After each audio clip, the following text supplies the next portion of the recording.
Welcome, everyone, to another episode of the HR and Payroll 2.0 podcast. I'm Pete Tiliakis, and as always, I'm joined by the legendary Julie Fernandez.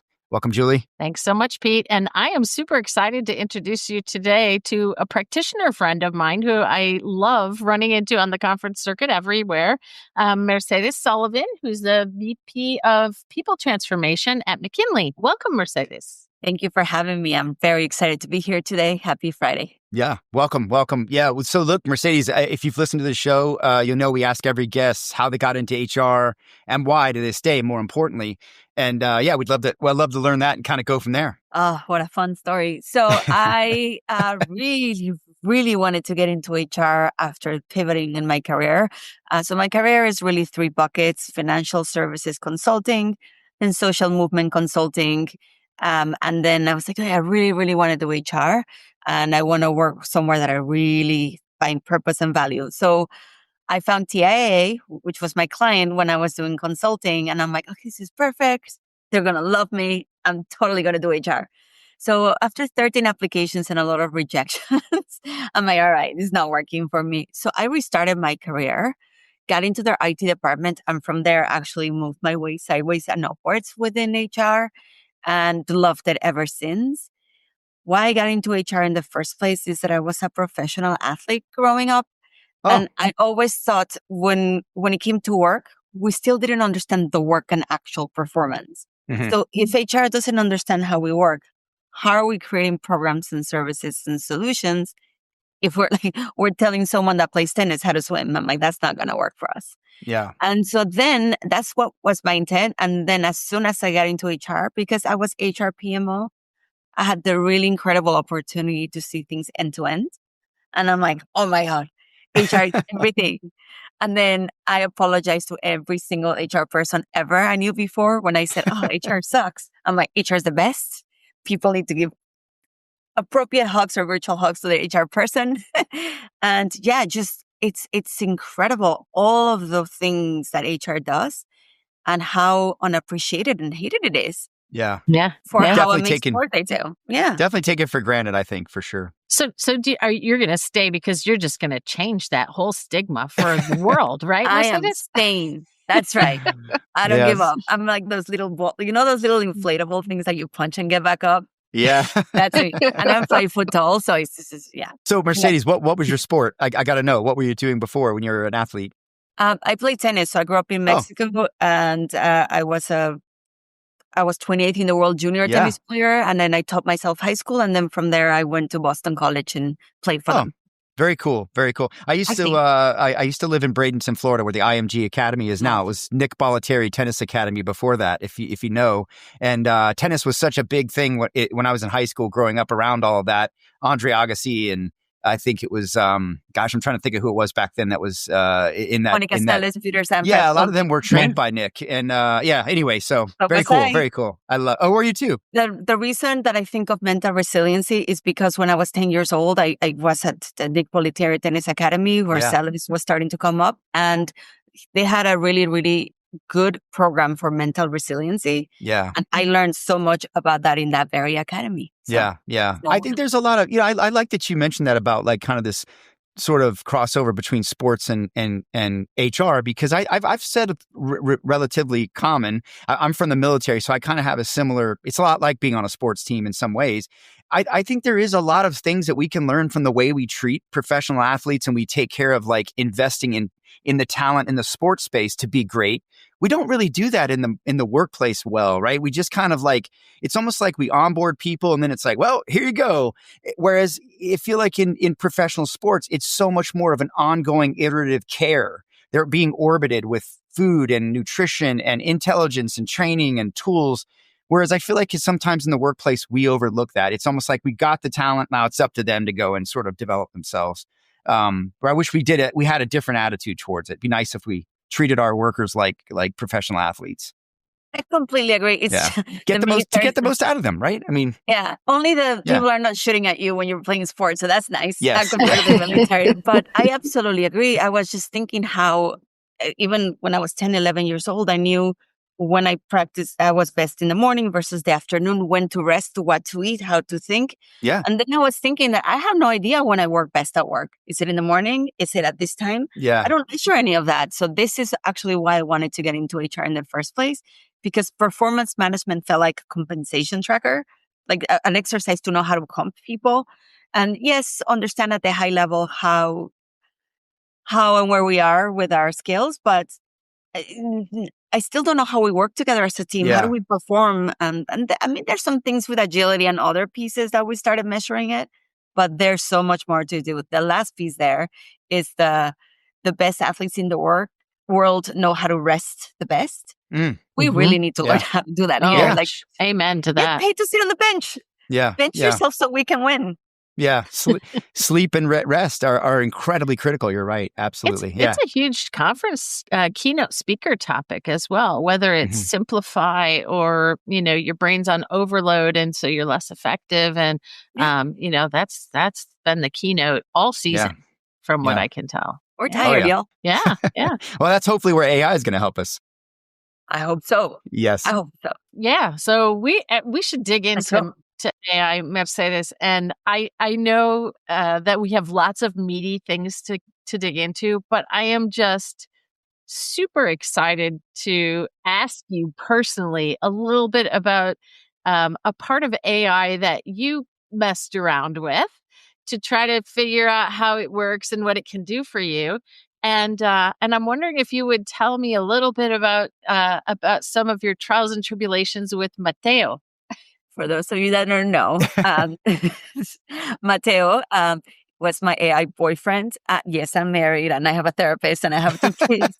And they're like, what now? That's an episode, AI boyfriends.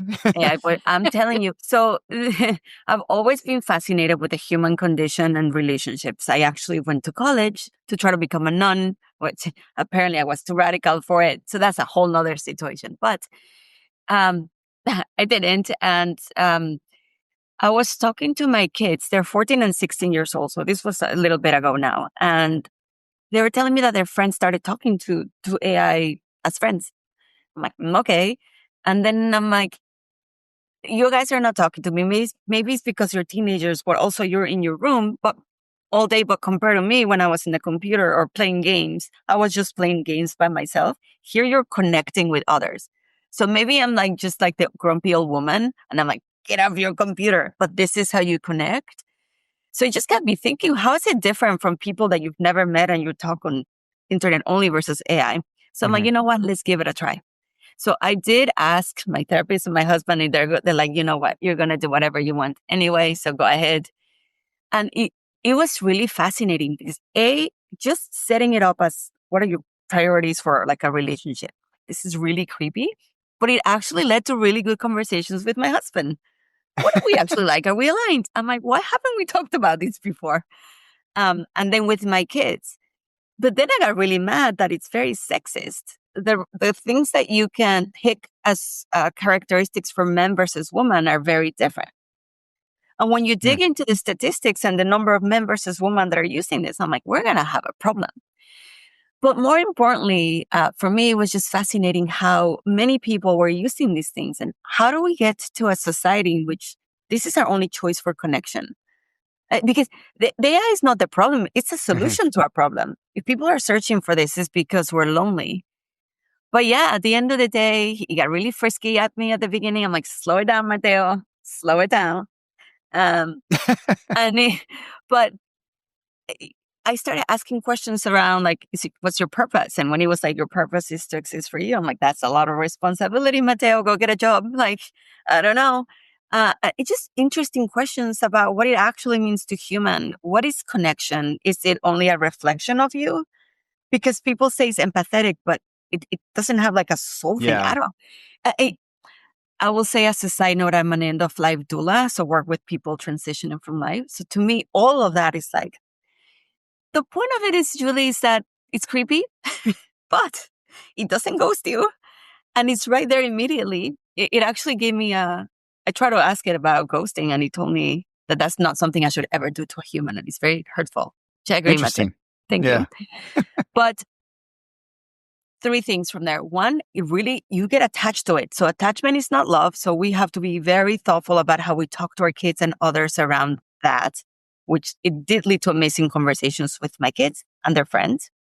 Second, apparently a few years ago, there was a code switch and people were completely heartbroken. I mean, I spent hours on Reddit and people were completely heartbroken. I'm like, oh my gosh, if the number one use of AI is this companionship thing, imagine an attack in which they can just swap that information and attack you emotionally. Yeah. And so long story short, if you, no judgment from me, but it's a really interesting time. And I really hope it leads us to focus on what it is to be human and put human at the center and never treat these things as human. Because the minute you make them human, we are at an equal playing field. And that's terrifying. Yeah, it's funny that you bring this up because someone mentioned this to me. I was traveling this week and we were talking about AI and they mentioned the article from earlier this year about I think it was a founder or an investor that built an AI model and then sexually harassed it. I'll find that article and pop it in. I think it's interesting. But the point here is, I think that you bring up a great point about it, regardless of what the use case is of how you're engaging with the AI, you're experimenting and you're learning how to figure out how to work in symbiosis with these things. And I think that's the thing that we ultimately need to realize is how we integrate them into our world, whether it be for companionship or to plan your next trip to wherever, or process your payroll. Fine. I think we just need to have an understanding for what it can do, how it's thinking, because that's a big part of this now. How does it get trained on what it thinks or says, and understanding whether or not those things are accurate or inaccurate, and then emotionally acting upon them appropriately. So maybe that's a skill set, that we're all going to have to develop. Well, I think it's interesting that whatever platform you use for that Mercedes had pre-built characteristics, right? I mean, mostly when we're seeing people mess with AI, we're seeing them, charge it with something and it drafts something. And then you say, make this sound more formal or make this sound more casual. And in whatever you did in your experiment, you actually chose some characteristics to give it that character and flavor outside of whatever request you were making. And that alone just tells me a little bit about where things will probably be likely to head, right? And you can program it, you can then change your interests. And then the more you talk to it, the gamification of it was interesting because the more you talk to it, they give you points and then you can change it for like clothes and things on the store. Also really scandalous for the woman, not so much for the man. It was a whole thing of bias. As a Latina, I was like, what? I mean, just to give you an example, I've seen 3 or 4 videos now of is this AI or not? And it's people, and you don't know, they're like actors and they're like, save me, I'm an AI or something. None of them that I've seen have been a Latino presence. None of them. Interesting. So it's just really interesting to me how all of these are coming. Like, what's going to happen to indigenous knowledge if it's all verbally and not in all of the things? Well, how about just what was it? Was it Bard? I guess the Google product that came out. I think it was Google who had historically incorrect Vikings, and the Vikings were black. And it's like, well, it's not physically, geographically possible in the 1600s for that to have been accurate. Now, maybe someone was trying to be inclusive in that image design in the teaching the AI, but that doesn't necessarily match what history would have presented. So it's almost like, we have to be careful because now we're rewriting history to people who are looking up, hey, I want to learn about Vikings. Well, are we misrepresenting what they were or weren't? I mean, these things go both ways, right? I mean, we have to be realistic, and I think you're right. It's buyer beware in some ways with what you get out of AI right now until we get this dialed in and figured out. Yeah, and what a crazy use case, and it's not entirely the first, right? If you think of products like Second Life, where companies were trying to do recruiting and integration, and you could, but build homes and wear clothes, and still there were people driving all of those things. So I think the difference is, there's no human behind it, and you're interacting with something else. Well, and think about this, like you're just talking about, like it putting out content that doesn't necessarily show Latinos or Latinas.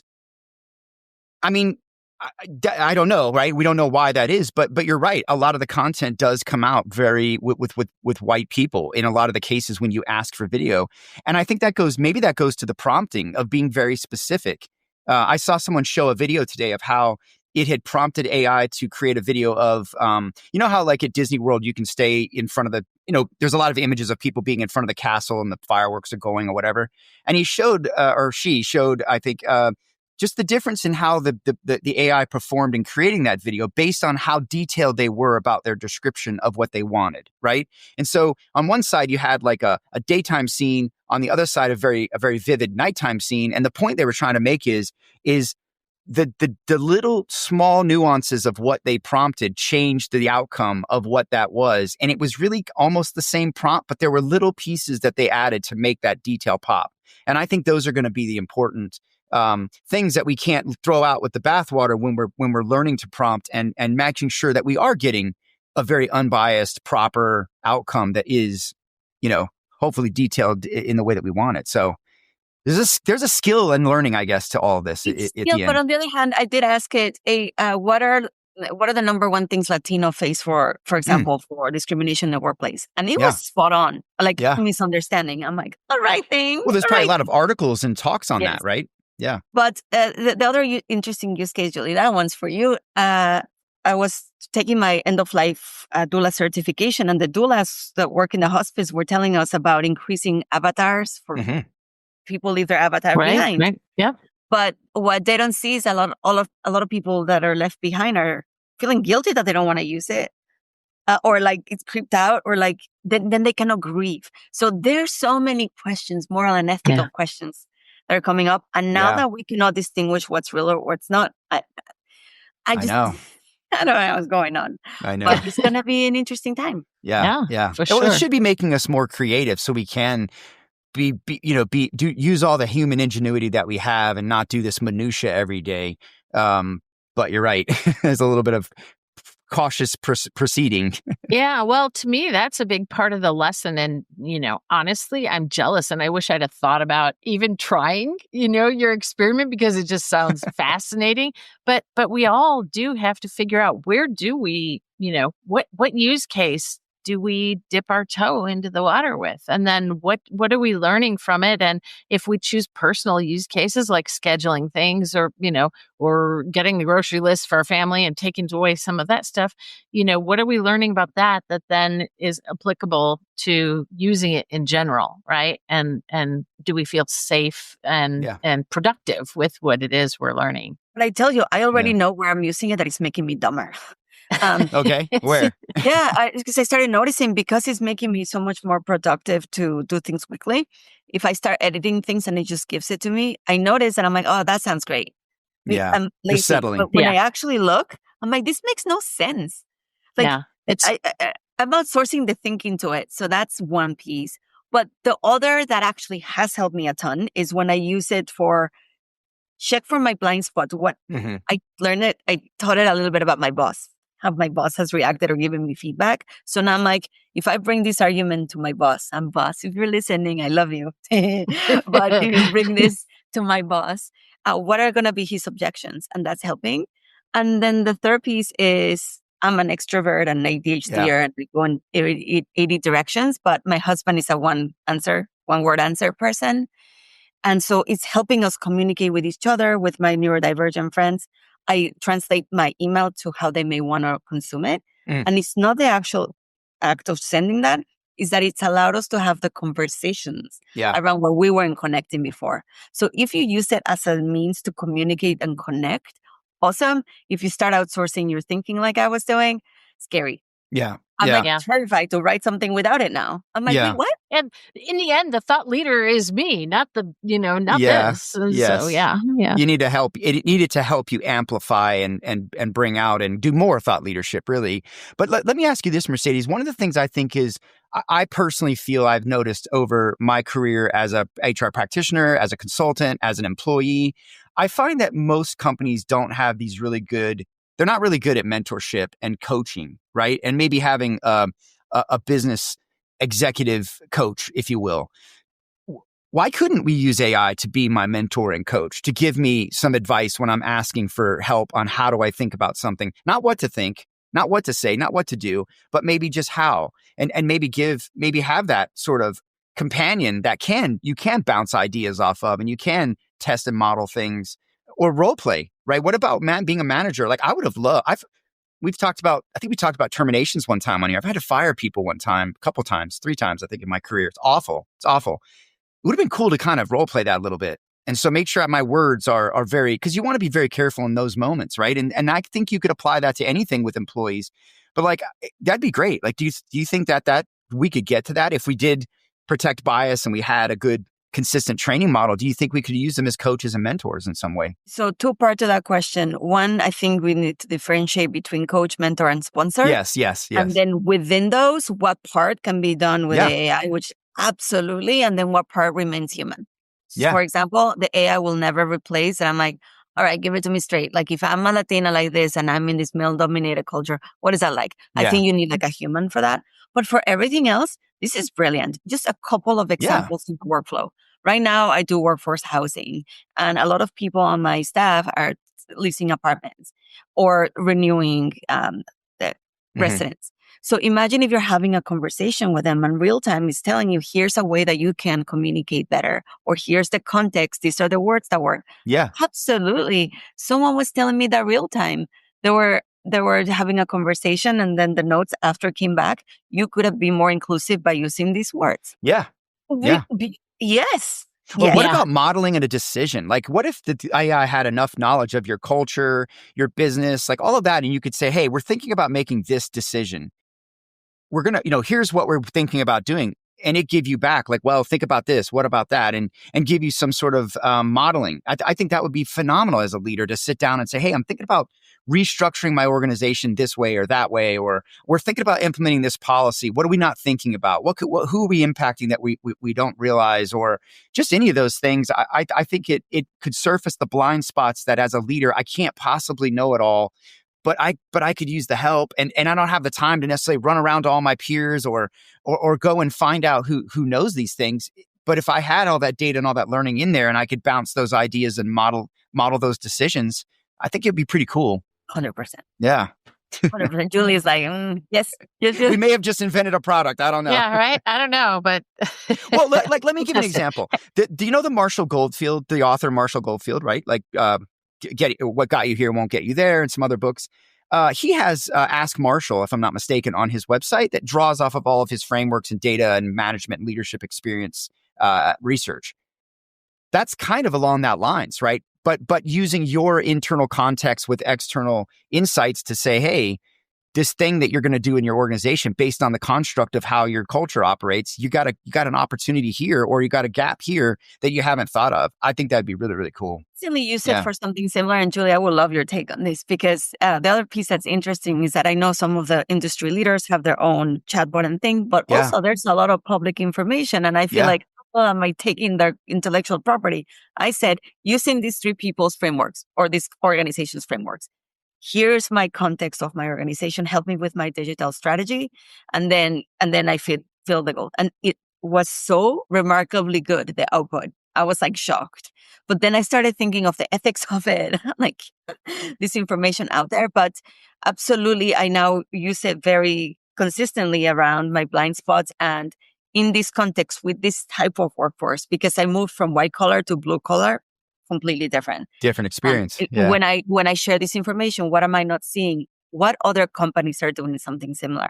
And it's been really helpful, but I'm nervous that I'm going to, if it becomes so good, am I going to just outsource the thinking to it? That is the thing that I need to reinforce it. Like, make sure that you don't rely on it too much. No, it's just a source of information.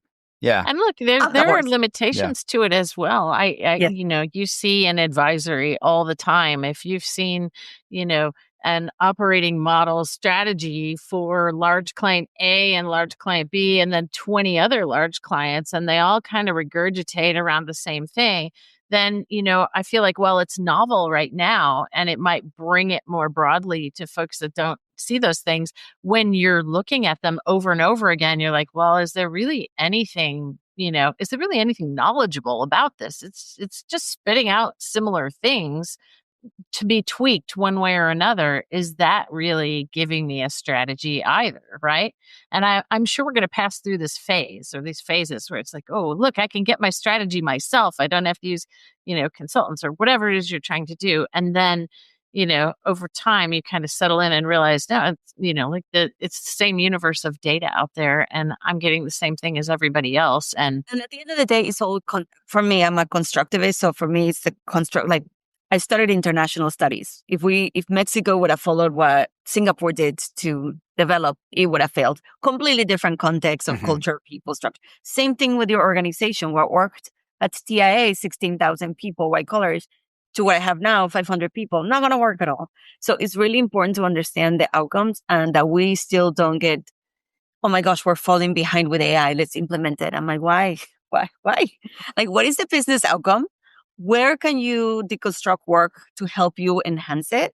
But, we're going to get into the governance piece with a PMO heart. And like the first audit, I can't wait for the first audits. We're going to learn so much from the first audit. Yeah. Oh, yeah.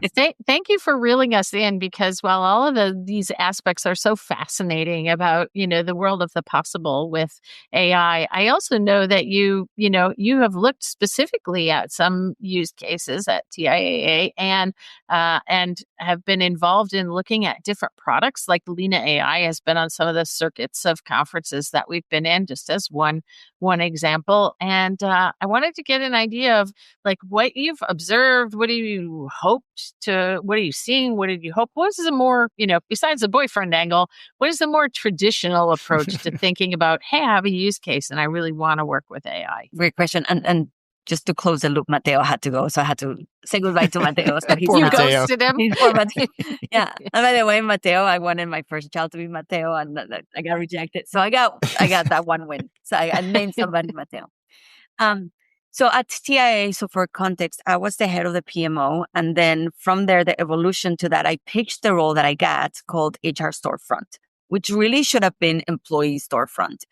As we evolved, and even right before the AI craze, I was like, okay, how do people consume HR? Because we do a lot of HR for HR, but not really for the employee. But if we're doing employee experience, it's not HR. It's employee experience, and it's a lot of other players and different governance and structure. So I started with, okay, can we get a chatbot that's embedded within Teams, which is what we use, or Slack, whatever you use, and then people able to ask any questions about anything. It's IT, Concur, travel, policy, and then get the answer directly, a link to the original document, and otherwise either be able to chat with a real human or open a case directly. As you can imagine, that required a lot of coordination because they have for tech stack, we had Workday, but they had ServiceNow and then the Salesforce over there, like a million things. Typical Of every big organization. Typical enterprise. Yep. So in parallel, when that was happening, we launched our AI team within tech, and they had their own governance process, but HR wasn't part of that or leading that. And we were sending use cases to them with ROI, but I'm like, where's the employee experience and the connectivity? And where is HR as in leading here? And with all of that said, I left around the time that we were about to implement this piece. Lena was just one of the ones that I used. My battle internally was build versus buy. And then this role came to me. I wasn't looking. It came to me and I couldn't pass it up. But the point of that is that we have to completely rethink that experience. And I do see many organizations already thriving with that use case. And that's been really helpful in reducing the amount of calls to the call centers. But it allows then the back office and shared services to step it up and provide way more value. But then the next question I was going to deal with is, if we're a lot more efficient in the HR call center and in the finance call center and the other, is this going to start merging? Yeah. And what does that look like? How do we upskill people? Do we need to think completely different about that as a higher level role? Yeah. Lots of fun things happening. Yeah. Can I just maybe tangent us a little bit? So you'll appreciate this as a PMO, Julie. I know you've led many projects, and I have as well. Very big ones, very formal ones, very informal ones. I've done more hours of project management than I would ever care to, and I absolutely hate it. I respect it, but I hated it, and I hated it because it was always largely administration and adult daycare. Right? Running around, taking meeting notes, updating status reports, and basically chasing people to do their jobs. right? Which probably had other things they were doing.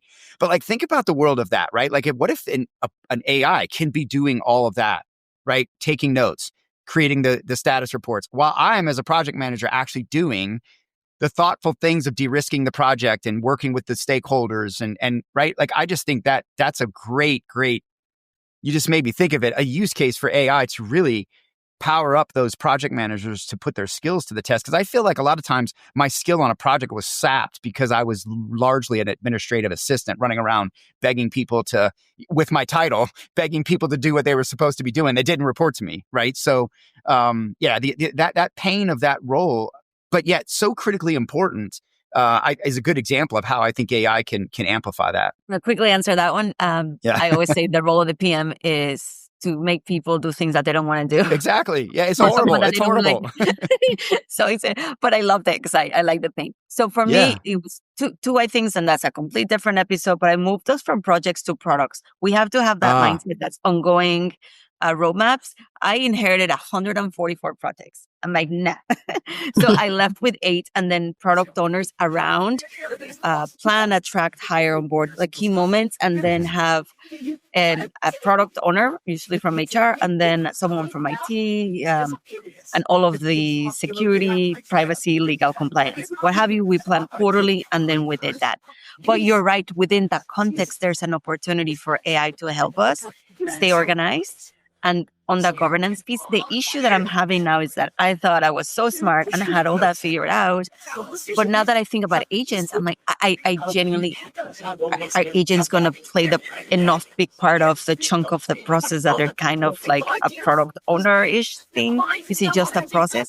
I am like fascinated of how we're going to organize, and how when this agent inevitably threads something that this agent doesn't agree with, who is responsible? Because as you know already, as PMO or project manager, no one's really responsible when it comes to audit. Yeah. And now they're going to add agents. Who we're going to blame? I know. Who do I talk to about this and escalate an agent? Yeah. So it's something that we quickly need to think about. That's a super, super piece of advice. The projects to product, which to me says projects to solutions, really. Yes. Does that, how did you come to that understanding that's what was that maturation, let's say? Because that's a mature sort of survival, lens. Right? Was it survival? Yeah. As I mentioned, I tried to get into HR, and thankfully I didn't, because I had to restart my career from scratch in IT.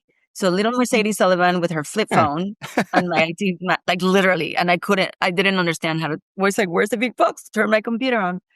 But it was the best 3 years of my career. I learned so much. I learned to think in systems. I learned agility. So then I'm like, why don't we look at it that way? Because I was doing retirement services, and our products or solutions were the different components of retirement to do record keeping. So I'm like, well, why are we not doing the same in HR? So then when I moved, it took me about 6 years to convince our leaders to move in that direction. But it's essentially how I managed to break it, because I failed in every way. And the most ironic one of all is that you're supposed to do incremental agile delivery. I'm like, oh, this is going to be magnificent. Let's do a top-down big bang approach to this change. Yeah. What's been the outcome of you guys shifting that mindset? I'm really fascinated by this now. Yes. Like, what's the difference in mindset or the outcomes that you've seen from going to being project-minded to being more product-minded? Enormous. So I'm going to give you from quick to like big examples. So the smallest one is that every 2 years I had we need to make enhancements to the offer letter. Every damn 2 years. I'm like, who owns this? And have you seen the meme with Spider-Man pointing at each other? Yes. Yeah. Like that was TA, legal, and compensation. I'm like, okay. So by doing the product ownership to hire, and anything that enables hiring goes on that bucket, because I realized that what happened is that people did not want to own anything that was a gray area, that then they had also to play the role of the PM. Yeah. Understandable. Yeah. So I'm like, okay, if I as a PMO promise that I'm going to set you some structure, and if you're going to go to a meeting every month or quarter, and you're going to have everybody on the table, and we're going to work on it together incrementally, will you try it out with us? Yes. That was a huge win. Yeah. Because then we were working together. Right. The second piece is that we had the opportunity to do a Skills of the Future project, for which we won the Innovation Award from Workday. And we had the owner, the project lead, or the program lead, got in with us. I'm like, hey, do you want to do this as a test? Can you be like the Skills or the Evolve product owner or service owner. She's like, I'm in. And I hired 4 people to my team as replacements of PMs that had 0 HR experience, but Wow. were from the different business areas and knew agility because I didn't. So I'm like, you Yeah. gotta coach Like me. as And an agile software design? yes. Yeah. But I explained to them that I'm going to butcher it and we're not going to be purists and we're going to mix to our context. And I do not want to hear that you don't know what you're doing. It's true, but I'm going to give you the context of the piece that I know. And then you're going to tell me the context of the piece that I have no idea what I'm doing. Deal. So we trained that product owner, and within 2 iterations of our meetings quarterly, they were doubling their output. And then I was able to show that instead of having 144 projects, 80 of which fell in Q4, when we're doing compensation planning and everything, by breaking things into chunk, I can move everything to Q3, Q2. Yeah. And then we doubled the amount of work when we did less because we half the number of meetings.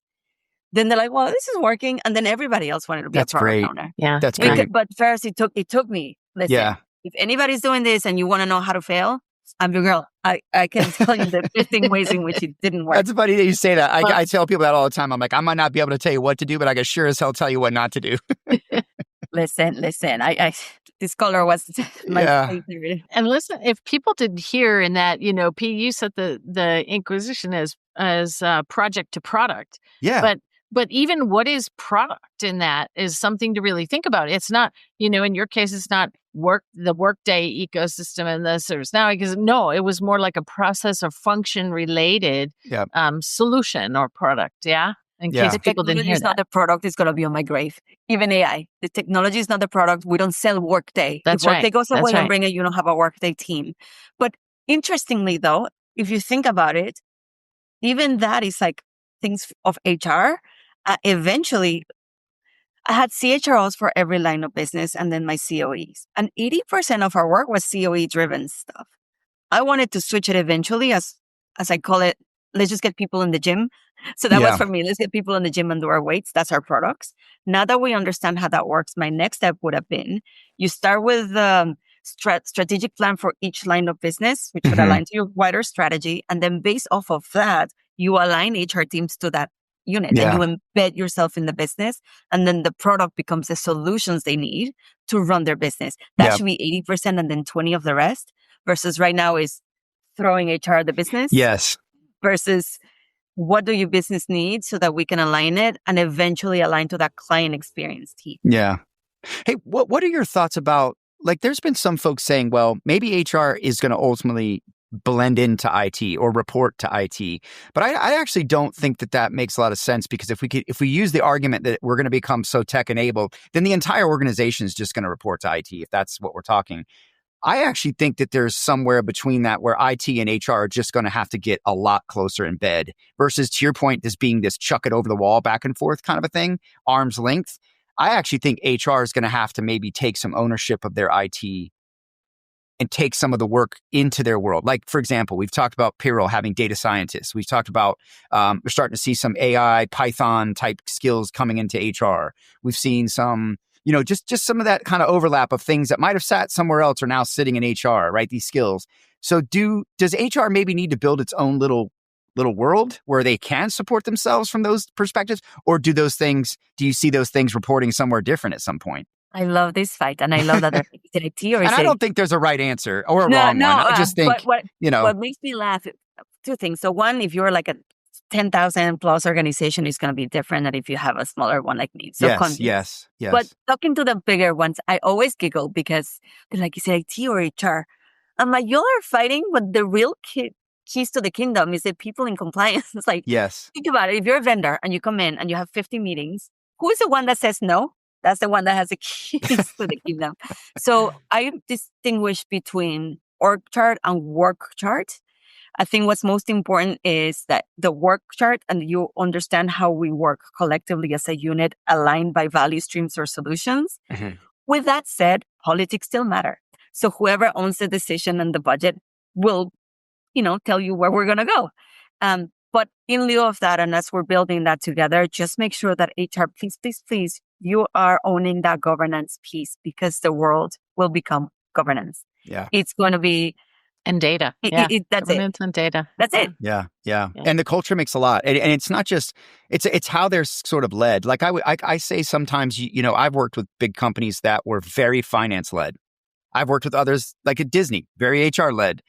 So it just depends on, I think, that culture of where things make sense and how things line up. Well, so let's be real. A lot of that in organizations, especially large ones, is dependent on skills, and where the skill that you need happens to reside in your organizations. Because if the skill's not in a place and you need it, then, more or less the ownership can shift to that, just entirely organizationally there.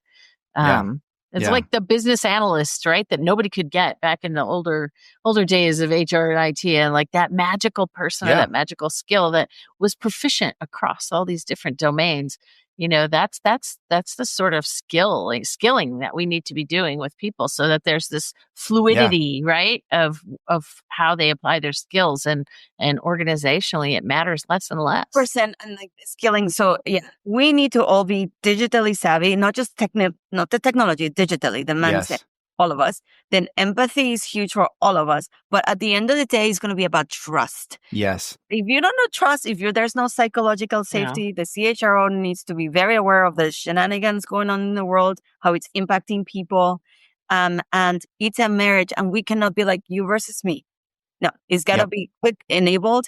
But HR has to absolutely understand what is going on and the impact of the people, because it changes work. It's not automation. This thing makes us reshape and rethink how we work. And we need to be front and center with that, because nobody's better positioned than us. I don't care where it reports to or what we call it, if it's the head of work, if it's whatever. But let's make sure that you have sufficient power, credibility, and skills, and that you're understanding the human, including for things like what's going to happen to the entry-level role. Because if we do not have entry-level, you don't have future leaders. All of the things. So that sort of working your way up from the front line, it's important too to have the context, right? Like I started my career in sort of more on the frontline customer experience side of HR and being more of a generalist. And HR data, which I think was very foundational, right? It teaches you every step of the way when you do all of those jobs, like working in a restaurant or wherever, the context for each of those things. I think it's very important in any role, right? Profession. So I want to double back just a little bit to governance, because you boiled it down, Mercedes, and said in the end it's all going to be about governance. And I just want to give you a chance to talk a little bit more about I see audit concerns on the future, right? Like, how do you know who did what, or upon what was this AI, conclusion based, or what sources? And also, you mentioned earlier the whole idea of tie breaking. So what happens when you have agents that are, that are doing their thing, and you get to an intersection of agents, and like, who outranks who, or how do you dump that out somewhere else? Like, what can you tell us about, what you're learning or what you've experienced in this whole governance area? I'm seeing referees running around throwing flags now, Julie. Flag on the play. Flag on the play. I'm sorry, I used to have red and yellow cards for my team. So when I was going home, once they kicked me out of a meeting, they're like, "You're disruptive," and get out. I'm like, damn. Yes. So governance, there's so many types. But if I think of it as like the federal, state, and local, for example, here's just one example to think through. In HR, so I had 64 applications or whatever within HR. All of these applications are going to have AI that are coming within it, and you can't not stop it. Like if AI is within Workday or Pick or whoever, and you have to take it. So if there's a governance process that's central somewhere in your organization, like who owns looking at that? Because when I had to do a business case within my organization and then internally, that governance body decided whether I can build it or not and what priority it took. But HR wasn't really part of it. So that was like a federal, some committee deciding what we come in or not. Okay, cool. But then nobody kind of was looking at the things that we own. And then if you're the product owner and you want to be doing something locally with like an agent or just using your own ChatGPT internal version, whatever you use, what are the guidelines and who's going to manage that? So I just think we really need to pause and think about, as the world of work is working, who owns what? What are the parameters? What are we going to decide? What's important? And not just say to people, use more AI, go. Yeah. Okay. Yeah. How are we going to upskill them? But if we take a look at this and as we're adding agents and all of these things and we're doing a lot of smaller tests and POCs, cool. But make sure you have some governing body to go back and say, this is the regular roadmap and what we're moving. Here's the things that we're testing. But when we implement it on the system, who's going to test it? Who's responsible? If we have an audit, and I strongly suggest to people that you run a fake audit, like on yourself, just to see if you pass. Because you'll be surprised. Even without this, Test I was audit. running end to end. And the amount of times that the gray areas that they're like, I don't know who owns this. Yeah. I'm like, well, I can't go say that to the auditor.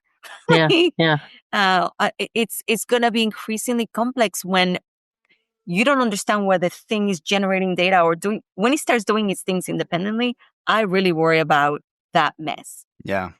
I remember when the banks moved to the internet and they all thought it's going to be cheaper. People are just going to use the internet first. And instead, for a while, every channel got more use and everything got more expensive because they didn't talk the same language. Yeah.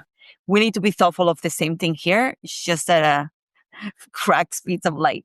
A lot bigger ramifications to this. A lot bigger ramifications. I can see all kinds of challenges too, just bubbling up around business case, right? Because like you said, we have so many different applications, so many different assets underneath, and they're all table stakes, right? Coming forward with these, different agents or different applications and use cases.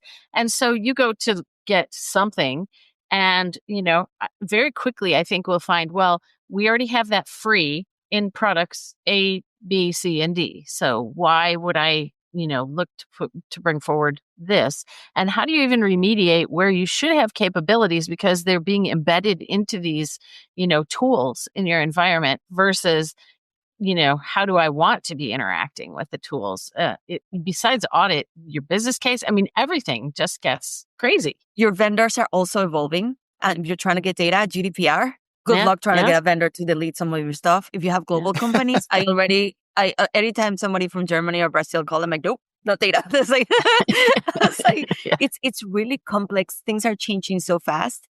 But the other piece that we must not abandon now more than ever, that it was always a thing, but now it's more than ever, is the ethics of it.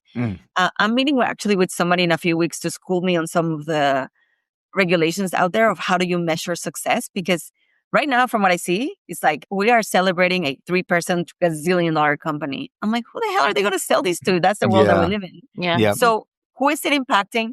Who is not in the room? When we're designing these things, who is not in the room? Whose voice we haven't heard? Who's it going to impact? Is it disproportionate to certain people? What is our responsibility now? Government's not coming to save us, clearly.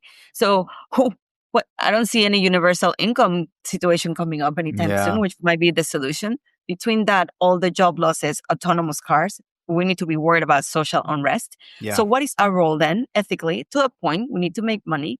And how do we manage that in a way that we're measuring that is actually successful? Because only productivity cannot be it.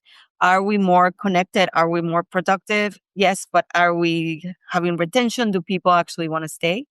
Our numbers are burnout, loneliness, and nobody wants to work. Nobody even wants to be managers. That's scary. Like, can we pause for a minute and be like, what are we doing it in service of who? Yeah. Agreed. That's a much bigger question about identity. To me, it's not a technology revolution. It's a values revolution. I agree. It is. It really is. There's a lot there we could unpack. I think you're right. I think you have to tread carefully and think what's right for your organization and your business. And you're right. It's, there's a lot of unknowns. There's so many unknowns here now. Yeah. And return of investment, return of experience, return of existence. Yeah. Because there's things now that if you do not do this, you will not exist. And how do we repurpose those folks, right? And say, well, look, we don't need you to do this monotonous stuff. We got better things for you to do. The good news is the folks that I'm studying, the companies I'm studying, I find they are reorienting workers towards other tasks that are more value added, obviously. So I was telling Julie this before. We've talked about it on the show. Do you remember when the internet was swirling around when it was new? I'm one of those folks. Do you remember the term you would hear in the media a lot was fewer but better jobs?